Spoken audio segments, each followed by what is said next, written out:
नाही, निवडणुकीची व्याख्यानं म्हणजे काय? माझ्या मागे या,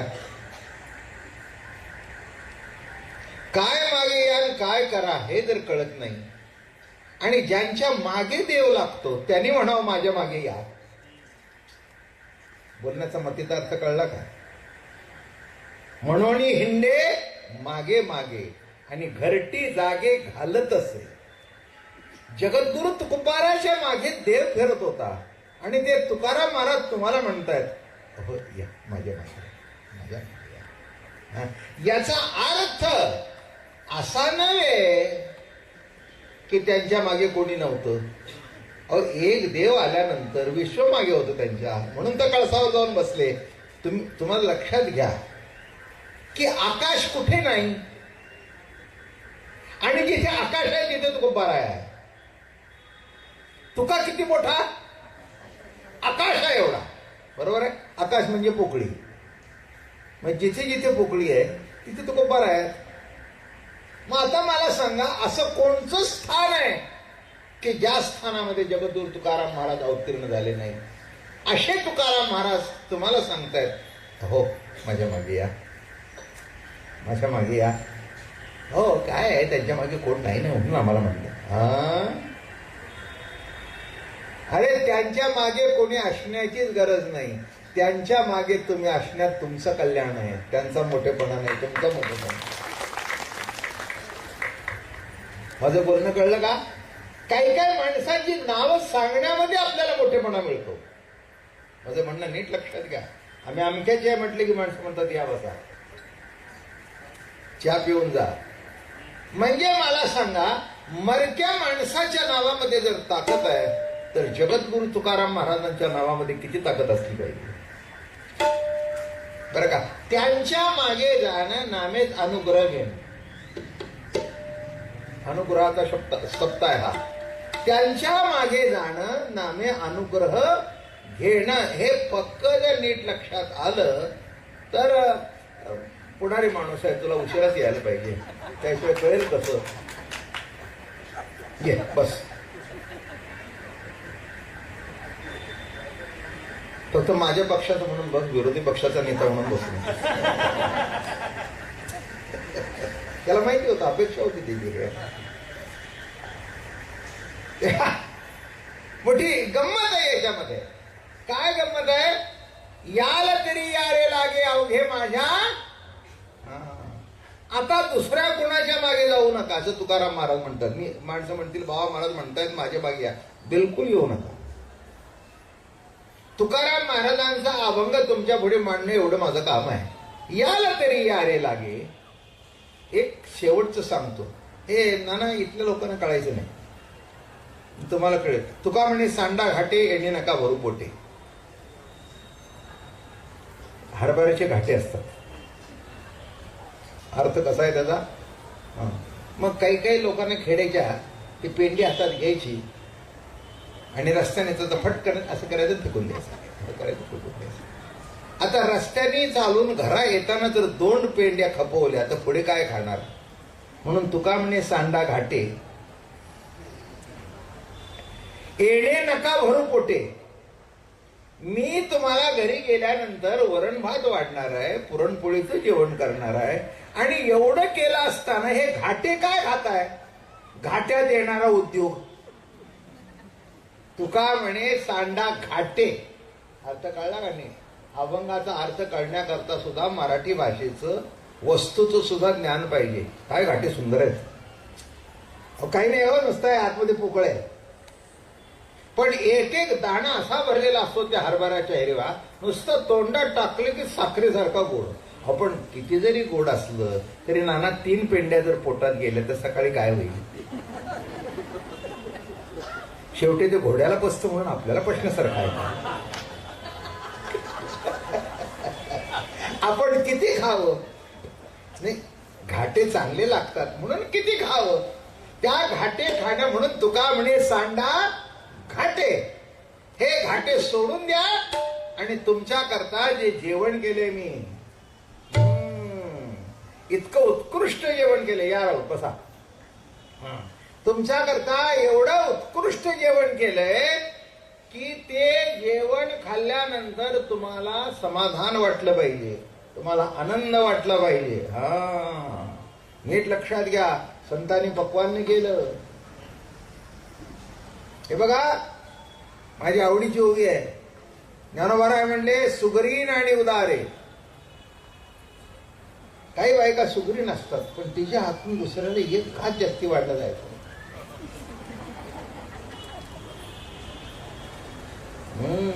एक घास जर तिच्या हातून गेला. आमचे अप्पा महाराज म्हणायचे, सासू जर पंक्तीत तूप वाढायला फिरली तर ती तोंड बघून तूप वाढते. नाही तर तूप कसं वाढायचं माहितीये का? चमचा असं करायचं, असं म्हणजे असं नाही घ्यायचा ना, असा बुडवायचा, म्हणजे जेवढा थेंब पडेल तेवढं नशीब पडेल. आणि जावई आला की असं. तसं सासूच्या सुगरीणपणाबद्दल चर्चा करायचं काही कारण नाही, पण उदार बिलकुल नाही. तसे मागचे पंडित पिंडित असतील सुगरीण, पण शेवटी तोंड बागूनच वाढत होते. म्हणून फक्त तिघाचा विचार केला, बाकी बहुजन समाजाला डावलून टाकलं. कोणाकडे बघितलं नाही, कोणाचा विचार केला नाही. सुगरीण आणि उदारे. सुगरीण असावी. आता काय आमची सुगरीण ज्ञानोबाराया, तुकोबारा आहे, नाथ बाबा. अरे नाथांचं भागवत बघा म्हणजे कळेल काय सुगरीण. सुगरीण आणि उदारे. पण हे काय, रसज्ञ आणि जेवणारे. जेवणारे सुद्धा कसे पाहिजेत? वा महाराज, क्या बात आहे, काय भंग, वा माऊली, काय होई. अहो त्याचा आनंद लुटत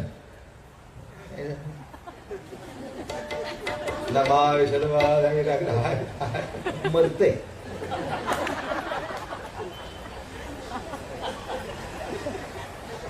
अरे हे म्हणायचं ते नीट म्हणणं. कोणतीही ओवी म्हणायची असेल तर नीट म्हटलं तर अर्थ समजतो बरं का. ती जर ओवी तशी म्हटली नाही तर अर्थ समज. आता बघा, नमो विशदबोध विदग्धा, नमो विशदबोध विदग्धा विद्यारविंद प्रबोधा परा प्रमेय प्रमदा विलासिया. कशी म्हणायला पाहिजे?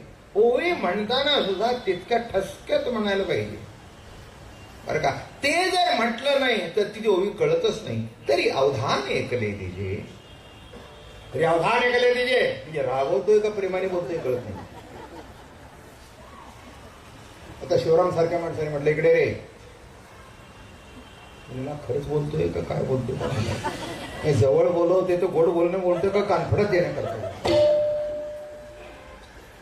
म्हणजे बोलवणं कसं नाही, तुमच्या शेजारी बसलेली तशीच आहे.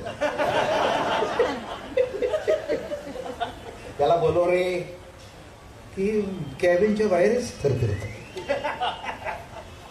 ना म्हणतील तुम्हाला परमार्थ चालवायचा आहे, आम्हाला ऑफिस चालवायचं आहे. नाही बरोबर, त्याच्याबद्दल काही आम्हाला बोलायचं, त्याच्याबद्दल काही चर्चा करायचं काही कारण. आम्ही जर सगळ्यांना ढिलं सोडलं तर हे काम करायचेच नाही. आणि पुढे अजून एक लावून बोला, ऍडजेक्टिव्ह, ते मी वापरत नाही. माझं बोलणं कळलं. पण संतांना काय करायचंय? जवळ घ्यायचे. काय ज्ञानोबा राया सद्गुरू तरी अवधान हे कधी तिचे. हो महाराज, अहो माझ्याकडे लक्ष द्या, हो मी काय सांगतो ते. अहो महाराज, एवढे मोठे तुम्ही आम्हाला विनवणी का करता? अरे आम्ही विनवणी एवढ्या करता करतोय तुमचं कल्याण व्हावं. हे बघा, त्या मुलांना शिकवताना आई इतकी कासावीस होते, आई रडते आणि ते कार्ट हसतच बसते. मुलं जर अभ्यास करत नसतील ना, हिने शिकावं की असं करत, असंच करत बसतो. अरे मी अभ्यास करते, नवरा दाखव ओरडतेस काय, येऊन बसा म्हणजे कळेल. रडकुंडीला आणलंय मला, एक धडा पाठ करत नाही. उद्या परीक्षा आली, एक कविता पाठ नाही. माझं बोलणं कळलं का? मग मुलाचं कल्याण व्हावं म्हणून आई जशी रडते, तसं जीवाचं कल्याण व्हावं म्हणून संतांच्या डोळ्यामध्ये सुद्धा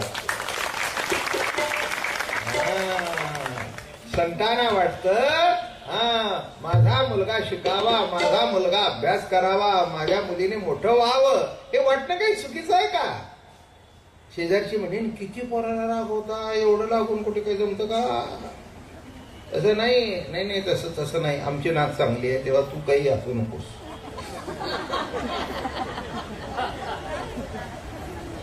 आमची सुनबाई हसू लागली, कारण ती आमच्या पंथीला रागवत असते, ते मला आवडत नाही. पण आमची सून ही रागवून घेण्यासारखी नाही आणि आमची पंथी सुद्धा रागवून घेण्यासारखी नाही. ती इतकी चलाक आहे. मग ते रागवल्यानंतर मला काही ती खपत नाही आहे. आपला आमचा संसार सगळा उघडा आहे. झाकपाक करायची काही गरज नाही, लपून ठेवण्यासारखं काहीच नाही. माझं बोलणं कळलं का? ज्याच्या आयुष्यामध्ये लपून ठेवण्यासारखं काही नसेल तोच जीवन परिपूर्णतेने जगू शकतो. काय लपवायचं? काय काय कशाकरता लपवायचं? काही खोटं नाटक करायचं असेल तर लपवायचं, जे खोटं नाटक करायचंच नाही तर लपवायचं गरज काय? काय म्हणून आणखीन एक सांगू का? जे खरं चालतात त्याच्यावर सुद्धा कुठे आरोप होत नाही. पण शेवटी एक काळ असा येतो की जगाला ते मान्य करावंच लागतं. ज्ञानोबा गावाच्या बाहेर काढलं तरी देऊळ मात्र गावातच झालं. देवळाभोवती गावाची स्थापना झाली. हे ज्ञानोबारायचं कौतुक आहे. तुकाराम महाराज भंडारा डोंगरावर भजनाकरता जात होते, पण तुकोबाराय भोवती जग निर्माण झालं. नीट लक्षात घ्या. म्हणून सद्भावना असेल म्हणून ते म्हणतात या रे तरी या या या या या या हो माझ्या मागे या. या रे लहान थोर, या रे लहान थोर, या रे लहान थोर, या रे लहान थोर. याची फलते नारी, याची फलते नारी, याची फलते नारी नर, याची फलते नारी नर.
दिंडी प्रदक्षिणा आहे.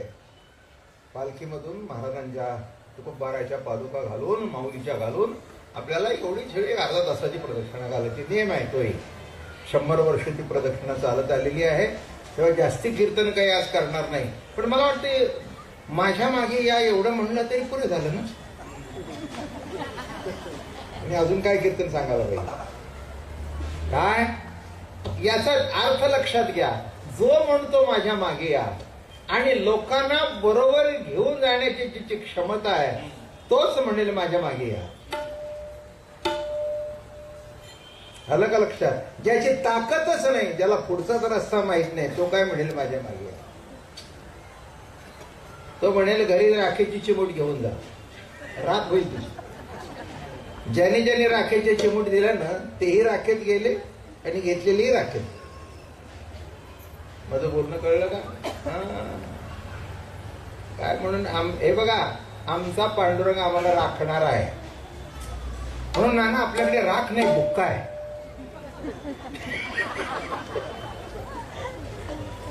काय वारकऱ्यामध्ये एकाने मला विचारलं, हे काळा अशुभ नव्हे का? म्हटलं ते पांडुरंगाला जाऊन विचार. अहो, काळा रंग अशुभ नाही, लहान मुलाला दृष्ट लागू नये म्हणून मुद्दाम तीट लावली जाते अशी काळी. आता कोणी लावत नाही. पूर्वी काजळ बिजळ बायका घालायची की डोळ्यात, ते काजळ इन्फेक्शन होतं. आता पूर्वीचं काय झालं कोणाला माहिती इन्फेक्शन काय झालं, पण आता मात्र इन्फेक्शन होतं. त्या बायका ते एरडेल तेलावर ते धरायचे बरं का. आणि असे 3 आलं की नाही, म्हणजे पूर्वी चुली असायच्या मागचं पुढं 3. मग तसं जर आलं तर म्हणायचं मुलगी व्हायची, आणि एकदम जर असं वर आलं तर म्हणायचं डोंगर, मुलगी व्हायची. मुलगा मुलगा. हे कशावर? त्या एरंडेल तेलाच्या. मग ते काजळ मग काही डोळ्यात घालायचं, काहीची तीट लावायची, काही इथे लावायचं आणि इथे लावायचं. ते का? गोरगवंट पोल असल्यानंतर त्याच्या रूपावर लक्ष न जाता त्याच्या काळ्या डागावर लक्ष जावं, आणि त्या काळ्या डागावर लक्ष जाऊन त्याच्यावरची दृष्ट निघून जावी, हा त्याच्यातलं हेतू होता. या नाव कोणाला कळतच नाही. ते काळं काय लावले? अरे काळं नाही आहे, पांडुरंगच काळा आहे. ठाईचाची काळा नादी बहु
लागे. अहो घे माझे मागे मागे, पुढे काय करा, आजी देतो पोट भरी. तुम्हाला पाहिजे तेवढं ज्ञान देतो, तुम्हाला पाहिजे तेवढी भक्ती देतो, तुम्हाला पाहिजे तेवढं प्रेम देतो. फक्त आमच्या मागे या. दुसरं कोणाच्या आणि नका पडू गबाळा.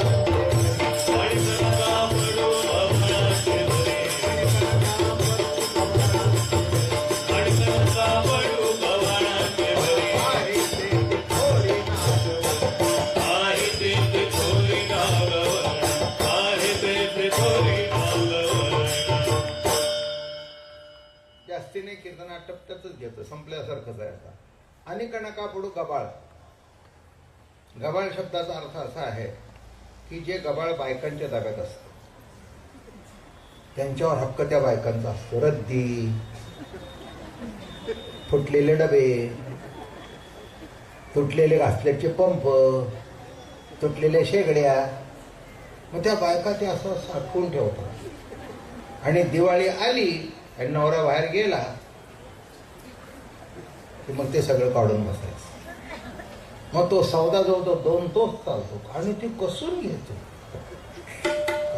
पण नाना माहिती आहे का, 2 पोती विकून सुद्धा फार तर 5-50 रुपये हातात येतात. शेवटी काय आहे? गबाळा. तसं एवढं कर्मकांड करून तुमच्या हातामध्ये काही येणार नाही.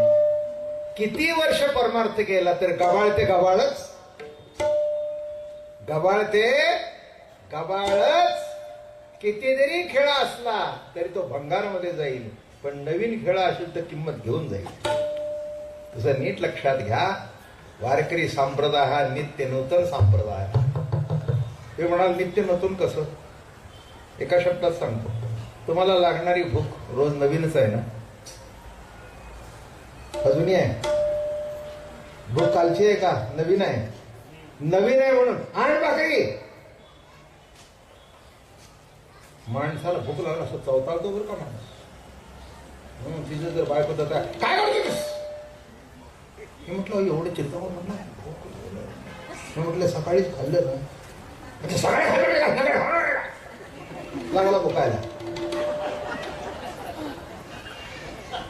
भूक शब्दावरून व्याख्या केली का म्हणजे नीट लक्षात घ्या सकाळी चहा येऊ दे सकाळचा नाश्ता येऊ दे तरी दुपारी भूक लागते लागली तरी पुन्हा चहा लागतोच आणि प्रत्येक नूतन सकाळी चहा घेतला की काय चहा मस्त आहे ना आणि हे वाटणं हा जिवंतपणा आहे ज्या दिवशी तुम्हाला मंडळींना सांगतो समोर आलेला भात नको वाटेल ना त्या दिवशी समजावं आमंत्रण आलं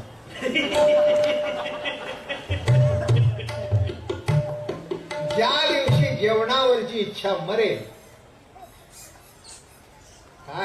कोणची गोष्ट बघितली तोंडाला पाणी सुटणं हा नित्य नूतनपणा आहे आणि जाऊ द्या भाकरी नको एवढी खा नको एवढी खा नको समजा उत्तर ती गळाला लागली माझ्या आयुष्यामध्ये असंच घडलं होतं चिन्मय महाराजांच्या लग्नाच्या वेळेला 7 वर्ष माझी भूकच संपली मला जेवायला सुद्धा काही जाईना मी म्हटलं मग लग्न आटपून घ्या पण आमची सून पाय कोणाची ठरली आयुष्य चांगलं आहे